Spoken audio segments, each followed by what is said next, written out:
CPM കേന്ദ്ര committee ഡൽഹിയിൽ തുടരുകയാണ്. Party general secretary M A baby തെരഞ്ഞെടുപ്പ് അവലോകന റിപ്പോർട്ട് അവതരിപ്പിച്ചു. തെരഞ്ഞെടുപ്പ് തോൽവികളുടെ കാരണങ്ങൾ വിശദമാക്കുന്ന റിപ്പോർട്ടിന്മേൽ നടക്കുന്ന ചർച്ച കേരള ഘടകത്തിന് നിർണായകമാണ്.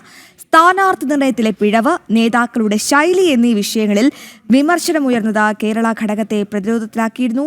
വിവരങ്ങളുമായി ആദർശ് TS ചേരുന്നുണ്ട്. ആദർശേ, തോൽവിയിൽ ഒരു താത്വിക അവലോകനം അത് കേരളത്തിലെ സഖാക്കൾ ഇതിനോടകം തന്നെ നടത്തിക്കഴിഞ്ഞു. അത് കേന്ദ്രത്തിലെത്തിയിരിക്കുകയാണ്. എങ്ങനെയാണ് അവിടുത്തെ താത്വിക അവലോകനം നടക്കുന്നത്?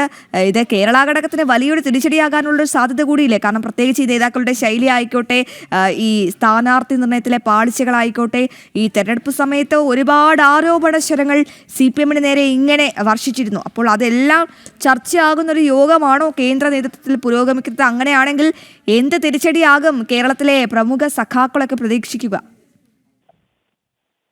അശ്വതി, CPM കേന്ദ്ര കമ്മിറ്റിയിൽ നടക്കുന്ന ഈ ചർച്ചകളിൽ ഏറ്റവും പ്രധാനപ്പെട്ട വിഷയമായി മാറുന്നത് കേരളത്തിലെ നിയമസഭാ തെരഞ്ഞെടുപ്പിലെ കനത്ത പരാജയം തന്നെയാണ്.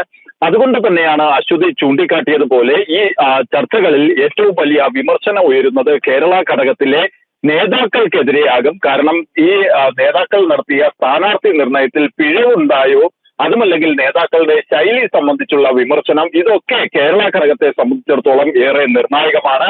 ഈ കേരള ഘടകത്തെ ലക്ഷ്യമിട്ടുള്ള ചർച്ചകൾ അത് കാര്യമായി തന്നെ ഈ കേന്ദ്ര കമ്മിറ്റിയിൽ നടക്കുകയാണെങ്കിൽ അത് മുൻ മുഖ്യമന്ത്രി പിണറായി വിജയനും പാർട്ടി സെക്രട്ടറി MV ഗോവിന്ദനും അടക്കമുള്ളവർക്ക് വലിയ വിമർശനങ്ങൾ ഉയരുന്നതിനുള്ള സാധ്യതയുണ്ട്. കാരണം ഇരുവരും എടുത്ത പല തീരുമാനങ്ങളും പിഴച്ചുപോയി. അതുകൊണ്ടാണ് ഇത്തരത്തിൽ നിയമസഭാ തെരഞ്ഞെടുപ്പിൽ കനത്ത പരാജയം ഉണ്ടായത് എന്നുള്ള ഒരു വിമർശനം അത് കേരളത്തിൽ ഈ തെരഞ്ഞെടുപ്പ് അവലോകനം നടത്തിയ പാർട്ടിയുടെ കീഴ്ഘടകങ്ങളിൽ ഉയരുകയും ചെയ്തിരുന്നു.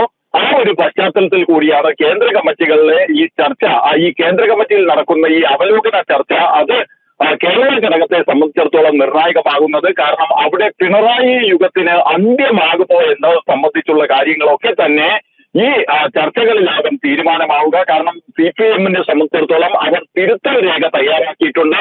ഈ തിരുത്തൽ രേഖ സംബന്ധിച്ചും അതിൽ ഏറ്റവും കൂടുതൽ വിമർശനം ഉയർന്നിരിക്കുന്നത് കേരളത്തിലെ നേതാക്കളുടെ ശൈലി സംബന്ധിച്ചാണ് എന്നുള്ള ചില വിവരങ്ങളാണ് ഇപ്പോൾ പുറത്തു വരുന്നത്. എന്തായാലും കേരള ഘടകത്തെ സംബന്ധിച്ചിടത്തോളം ഈ തെരഞ്ഞെടുപ്പ് പരാജയം സംബന്ധിച്ചുള്ള വിലയിരുത്തൽ, അതുമായി ബന്ധപ്പെട്ട് നടക്കുന്ന കേന്ദ്ര കമ്മിറ്റിയിലെ ചർച്ച, ഇതൊക്കെ വിവരങ്ങൾ വ്യക്തമാണ്. എന്തായാലും അവിടെ ഒരു തോൽവിയിൽ ഒരു താത്വിക അവലോകനമാണ് കേന്ദ്രത്തിൽ നടന്നുകൊണ്ടിരിക്കുന്നത്. ഇനി കേരളത്തിലെ സഖാക്കൾ ഇതിനെ എങ്ങനെ പ്രതിരോധിക്കുമെന്നാണ്. പ്രത്യേകിച്ച് മുതിർന്ന നേതാക്കളായ MV ഗോവിന്ദനും പിണറായി വിജയനും ഒക്കെ വലിയ തിരിച്ചടി തന്നെയായിരിക്കും. അത്തരത്തിലുള്ള റിപ്പോർട്ടാണ് അവിടെ അവതരിപ്പിക്കുന്നത്.